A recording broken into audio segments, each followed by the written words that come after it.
We did a tutorial on the positioning of the 4 and how that means a lot to the lady. So the first one, in a 6-count rhythm, Dan is going to align himself behind me. At this point, I'm already separating. It totally makes sense. I can feel that I'm going into an anchor. So then, if on the 4, Dan is next to me, facing the direction we're traveling, 1, 2, as we pause right here, I can see him in my peripheral vision. So now we're gonna walk for 5, 6, 7, oh, he fell behind me. I can tell from his positioning that he's ready for me to exit out into my anchor, right? So the positioning is really important to the ladies. Ladies, you now know that you need to pay attention to it. Switchbacks, position on the 4. Dan's now going to be ahead of me facing across the track. So again, as all I'm doing is looking at the blue wall, I can completely see that he is different.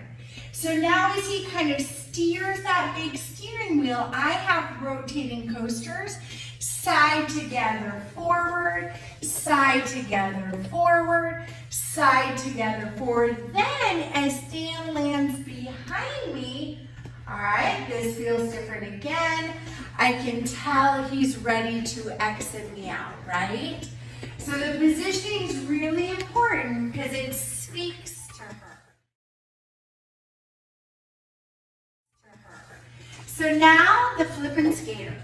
So this time we're taking the hand down to skater, 3 and 4. Dan's ahead. I feel like I'm doing a switchback.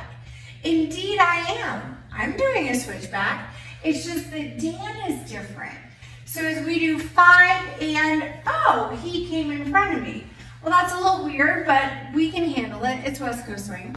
Then as the hand goes down again, 7 and 8, he takes that left side over, 9 and 10. Okay, so that's a Flippin' skater. Goes 1, 2, 3 and 4, 5 and 6, 7 and 8, 9 and 10.